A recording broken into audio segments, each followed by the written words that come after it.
বলিউডৰ এখন এনেকুৱা সিনেমা যাৰ নেকি 70% শুটিং অসমত হৈছে অসমৰ ক'ত হৈছে গম পানে ডিব্ৰুগড় জিলাত হৈছে সিনেমাত অসমৰে দুজন এনেকুৱা এক্টৰ এক্ট্ৰেছৰ ডেবিউ আছে যাৰ নাম হৈছে লক্ষণা বৰুৱা মেইন ৰোলত কাম কৰিছে বুলি ক'লে আপোনালোকে একদম বেয়া নহ'ব এই সিনেমাখনত এক্টিং বহুত ধুনীয়া একদম ডিসেন্ট এটা মৰমিয়াল এক্টিং কৰিছে আৰু দেখিবলৈ বহুত ধুনীয়া লাগিছে সঁচা কথা ক'বলৈ তাইক লৈ ইমান মানে ট্ৰল দি আছে এটা সাক্ষাৎকাৰ মই ৰিসেন্টলি দেখিবলৈ পাইছিলো তাইক নেকি দীপিকা পাডুকনৰ সৈতে মিলে বুলি কৈছিলে আৰু সেই ক্ষেত্ৰত ক'বাত নাই ক'বাত অকমান এটা চাউনি হলো মিলে হেতু নোহোৱা নহয় কিন্তু তাইক লৈ ইমান মানে ট্ৰল কৰিছে মই আচৰিত হৈছো মানে আপোনালোকে এখন সিনেমা চাওক তাৰ পাছত আপোনালোকে তাইক ট্ৰল কৰক কিন্তু যদি আপোনালোকে নাই চোৱা চাই পেলাই আপোনালোকে ট্ৰল কৰিব যে এক্টিংটো কেনেকুৱা হৈছে তাৰ পাছত আপোনালোকে কথা ক'ব ঠিক আছে প্ৰয়োজন অসমীয়া এক্টৰ আছে যিনি আশিম শৰ্মা থিয়েটাৰত কৰা তেখেতে এটা পুলিচৰ ৰোলটো কৰিছে তো বহুত বেছি ধুনীয়া লাগিছে যে অসমৰ দুজন অভিনেতা অভিনেত্ৰীক আমি এইখন সিনেমাত দেখিবলৈ পালো আৰু যত মনোজ বাজপেয়ীৰো কেমিও আছে তো মনোজ বাজপেয়ী যেতিয়া স্ক্ৰিনত আহে সিনেমাখনৰ স্ক্ৰিন প্ৰেজেন্সটো বহুত বেছি ভাল হৈ যায় ঠিক আছে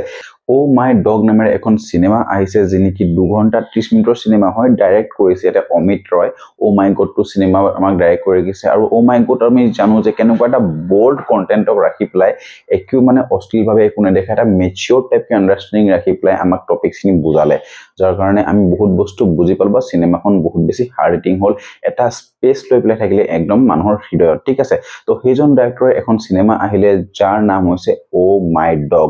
সিৰিয়াসলি এটা কথা কৈছো যে যদি এইখন সিনেমা মালায়ালাম ইন্ডাষ্ট্ৰি পৰা অহা হলে তো বহুতে এই সিনেমাখনক মাষ্টাৰপিস ট্যাগ লগাই দিলেহেঁতেন আমি দেখিছিলো ন চাৰ্লি 777 তো কেনেকুৱা ধৰণৰ ইমোশনালি হাৰ্ট টাচিং ষ্টৰী আছিলে যেনেকি মানে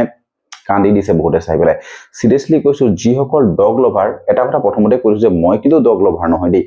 যিসকল কিন্তু ডগ লভাৰে হয় এই ডগ লভাৰে এইখন সিনেমাটো চাবই লাগে ও মাই ডগ কাৰণ বহুত বেছি ৰিলেট কৰিব তেওঁলোকে আৰু যিসকল ডগ লভাৰ নহয় সিহঁতেও এই সিনেমাখন বহুত বেছি ভাল পাব অকল ডগৰ কাহিনী নহয় স্পাই থ্ৰিলাৰৰ নিচিনাকে কিছুমান বস্তু দেখিবলৈ পাব যত নেকি সিনেমাখনৰ ষ্টাৰ্টিং পইণ্টতে দুটা কাহিনী ষ্টাৰ্ট হৈ যায় যত নেকি এটা কুকুৰক বিচাৰি ফুৰে মালিকে আৰু মালিকক বিচাৰি ফুৰে এটা কুকুৰে ঠিক আছে তো তেনেকুৱা ধৰণৰ এটা হাৰ্ট টাচিং ষ্টৰী ষ্টাৰ্ট হৈ ক্লাইমেক্সত আমাক এনেকুৱা ধৰণে ইমোশনালি হিট দিব যেনেকি আপুনি মানে চকু পানী উলিয়াবলৈ বাধ্য হৈ যাব তেনেকুৱা ধৰণৰ লৰাটো ইমান ইন্টেলিজেন্ট দেখাইছে যে এআইও ইমান ইন্টেলিজেন্ট নহয় তেনেকুৱা টাইপৰ বস্তু কিছুমান দেখাইছে অকমান ওভাৰ এক্টিং কোনোবা এটা ক্ষেত্ৰত বা ওভাৰ লজিক দেখিবলৈ পোৱা যায় সিনেমাখনত সেইটো কথা বাদে যদি আমি ষ্টৰীত আহো ষ্টৰীটো বহুত বেছি এটা ধুনীয়া ষ্টৰী ইন্টাৰেষ্টিং ষ্টৰী টুইষ্টৰ ওপৰত টুইষ্ট পাব আপোনালোকে সিনেমাখনৰ এডিটিং বহুত বেছি মজা হৈছে আপোনালোকে এডিটিংৰ কোৱালিটি যেটো দেখি পাব সেইটো বহুত বেছি ধুনীয়া পাব আৰু ফ্ৰেম আৰু বিশেষকৈ অস্কাৰ এই কুকুৰটো কি ধুনীয়াকে ট্ৰেইন কৰিছে মানে আচৰিত লাগে ন ষ্ট্ৰীট ডগছ ইমান ব্যৱহাৰ কৰিছে 200+ ষ্ট্ৰীট ডগছ আনিছে আৰু তাকো মানে যেটো এংগলত দেখুৱাইছে কেমেৰা এংগল বহুত বেছি দেখিবলৈ ধুনীয়া হৈছে সিনেমাখনৰ যেটো টিজাৰ ট্ৰেইলাৰ আহিছিলে টিজাৰ ট্ৰেইলাৰো এনেকুৱা শাৰ্প এডিট কৰিছে যে নেকি আপোনালোকে একো কাহিনী ৰিভিলে নহয় বিশেষকৈ ন মই মানে সঁচা কথা ক'বলৈ ফ্ৰেমবোৰ চাই বহুত বেছি ভাল পালো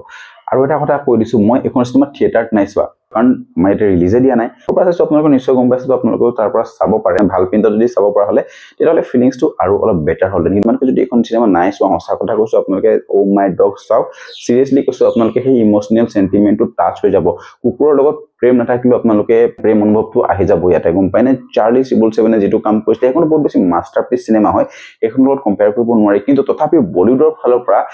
এনেকুৱা এখন যে সিনেমা আহিলে এইটো কন্টেন্টৰ যেটো কন্টেন্ট মানুহে বিচাৰি পৰে এখন ভাল ধুনীয়া সিনেমা আৰু মই নো ডাউট মই ডাইৰেক্টলি দেখাই ক'ব পাৰো যে এইখন এখন ফ্যামিলি এন্টাৰটেইনিং কমেডি ড্ৰামা সেন্টিমেন্টৰে ভৰপুৰ থকা মুভি যত নেকি আপোনালোকে হোল ফ্যামিলি লৈ প্লে চাব পাৰে আৰু যিসকল ডগ লভাৰ আপোনালোকক কৈছো ডগ লভাৰ বুলি ক'লে ফেসবুকত আৰু ইনষ্টাগ্ৰামত লিখি থলে নহব সিনেমা চাব লাগিব আপোনালোকে চাওক এখন সিনেমা তাৰ পাছত আপোনালোকে কমেন্ট কৰিব যে ও মাই ডগ সিনেমাখন কেনেকুৱা পালে তো আপোনালোকে যদি মোৰ ভিডিও ভাল পাইছে লাইক কমেন্ট শেয়াৰ আৰু সাবস্ক্ৰাইব কৰিবলৈ একেবাৰে নাপাহৰিব ভিডিওবোৰ বহুত দি আছে আপোনালোকে দেখিছে সাবস্ক্ৰাইব অকন বঢ়াই দিয়ক প্লিজ তো লগ পাইছো নেক্সট ভিডিওত আজিলে বাই বাই